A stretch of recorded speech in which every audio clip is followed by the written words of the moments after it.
आपल्या जिल्हा परिषद प्राथमिक शाळा सावंगी देवी येथे स्मृतिशेष मधुकरराव तामगाडगे चॅरिटेबल ट्रस्ट तर्फे सिकल सेल तपासणी शिबिर आयोजित करण्यात आले।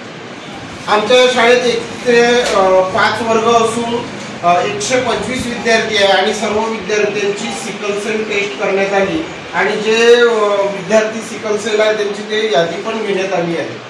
आता सिकल सेल विषयी सांगायचं असलं तर त्याचे लक्षण असे आहे की थकवा येणे, अंगावर सूज येणे, त्याच्यानंतर हातपाय सुजणे, सांधे दुखणे, बारीक बारीक ताप येणे।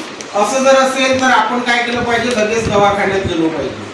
आता जसं तुमची तपासणी झाली तशी आपल्या आई वडिलांना पण सांगायचे की तुम्ही सिकल सेल तपासणी करून घ्या, कारण हा जो आजार आहे हा आजार अनुवांशिक आजार आहे। अनुवांशिक आजार म्हणजे कसं, तर आई वडिलांकडून मुलांकडे येते, मग त्यांचं लग्न झालं परत त्यांच्या मुलांना येते, असा हा अनुवांशिक आजार आहे।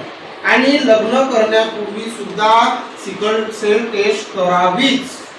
आणि दुसरा आणखी एक महत्त्वाचा मुद्दा, जेव्हा एखादी स्त्री गर्भवती राहते त्यांनी सुद्धा त्या 3 महिन्यामध्ये काय केलं पाहिजे, सिकल सेल टेस्ट केली पाहिजे। याच्यावर उपाय आहेत। स्मृतिशेष मधुकरराव तामगाडगे चॅरिटेबल ट्रस्ट तर्फे आरोग्याची तपासणी केली जाते आणि औषधं सुद्धा निःशुल्क दिली जाते। तर आसावरी मॅडम, पूनम मॅडम आणि नागेश सर यांनी खूप मोलाचं कार्य केलं आणि खूप महत्त्वाचं सहकार्य केलं, त्याबद्दल मी आमच्या शाळेच्या वतीने त्यांचे आभार मानतो। धन्यवाद।